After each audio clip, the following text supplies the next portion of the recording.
Okay, as you can see, the H2 is not in the same condition it was last time I did a video. It's suspended from the rafters.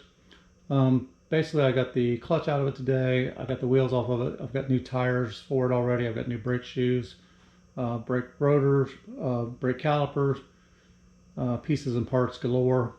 So I'm going to do a bunch of smaller videos, just showing you some of the problems I've ran into.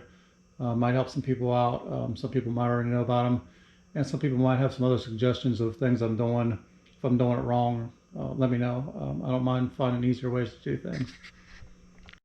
So the video I'm going to upload today, basically when the bike was going slower, when you were slowing down, or if you were driving like 25, 35 miles an hour, I got a lot of pulsing out of the bike. I have some clutch problems anyhow. The clutch was dragging a little bit and the clutch would keep locking up on it. That's a different video.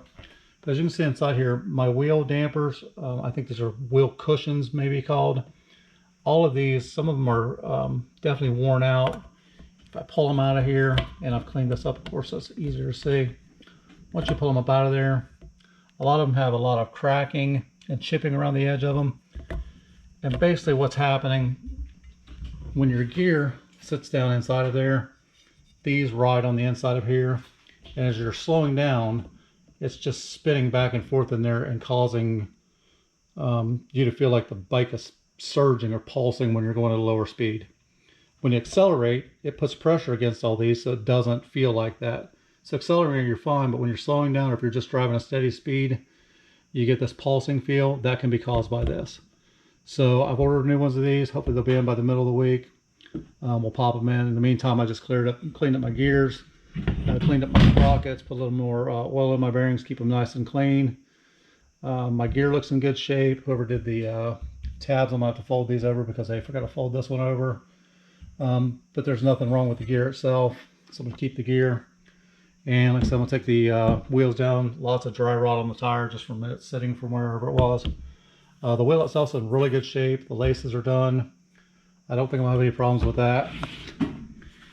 And my brake drum on the other side is pretty well, as you can see, it's glazed over pretty good. I'm just going to take some sandpaper and sand it down. I don't use a rear brake very much anyhow, more downshifting and front brakes than anything. But as soon as I get the new tire on it and put it back together, I'll upload something else. For buying these parts, justbikes.com, I bought a ton of things from him already. Everything ships quickly. I get exactly what I asked for. One thing I did notice is I ordered originally these for a 1972, and even though the bike's a 72, this looks like the wheel, from what I can tell, best of all, it's either off of a Z1 or a 73, or not 73, maybe a 74, 75, or a KZ900. Looks like an H2 wheel, but this tab here is offset. So before you order them, if you're not 100% sure what year your bike is or what model it is, take a look at the tabs on the inside and then order them afterwards. And they're black. I'm not sure how well you can see this on the camera, but as you can see, the tab on the original one is off to the left side. The tab on the replacement ones I got is dead in the center. Plus I've got a little hump here that's not on this one. So again, reordered them. Hopefully they'll be here in the middle of the week. Hopefully that helps somebody out.